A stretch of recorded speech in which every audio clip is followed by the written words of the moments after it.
আসসালামু আলাইকুম রহমতুল্লাহি ওয়া বারাকাতুহু। আপনি আয়াতুল কুরসি পড়তেছেন, কিন্তু আপনার সেই আয়াতুল কুরসি পড়াটা কাজে আসতেছে না। এটার কারণটা কি? এটা অনেকেই জানতে চান, অনেকেই বুঝতে চান যে হুজুর এটা আমি বুঝি না, এটা একটু বুঝিয়ে দিলে ভালো হয়, এটার কারণটা জানতে চাই। তো বিষয়টা হচ্ছে, আসলে আয়াতুল কুরসি পড়েন কিন্তু আপনার পড়া শুদ্ধ হয় না। এই পড়ার তো কোনো মানে হয় না।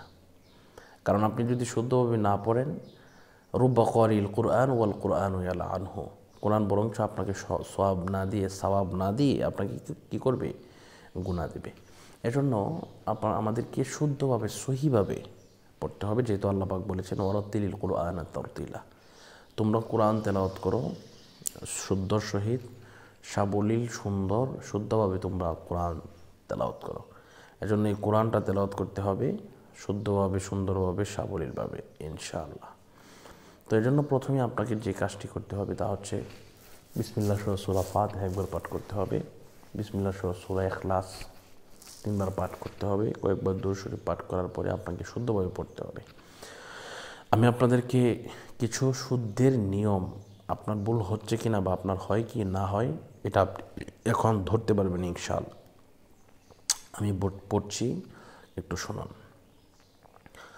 أعوذ بالله من الشيطان الرجيم. بسم الله الرحمن الرحيم. الله لا إله إلا هو الحي القيوم لا تأخذه سنة ولا نوم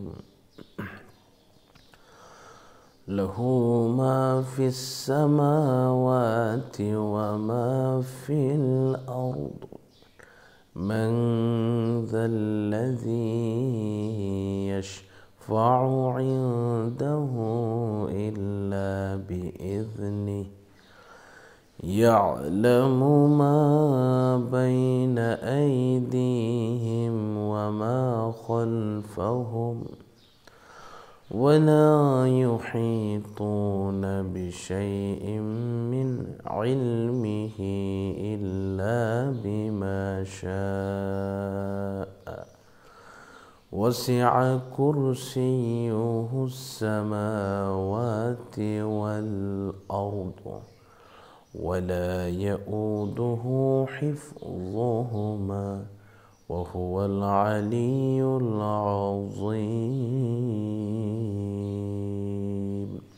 এভাবে ইনশাআল্লাহ পড়লে আল্লাহ পাক খুশি হবেন, কোরআন শুদ্ধভাবে পড়া হবে। তো আজকের মতো এই পর্যন্তই। সকলের সুস্বাস্থ্য এবং দীর্ঘায়ু কামনা করছি। এই মুহূর্তে বিদায় নিচ্ছি। আসসালামু আলাইকুম ওয়া রাহমাতুল্লাহি ওয়া বারাকাতুহু।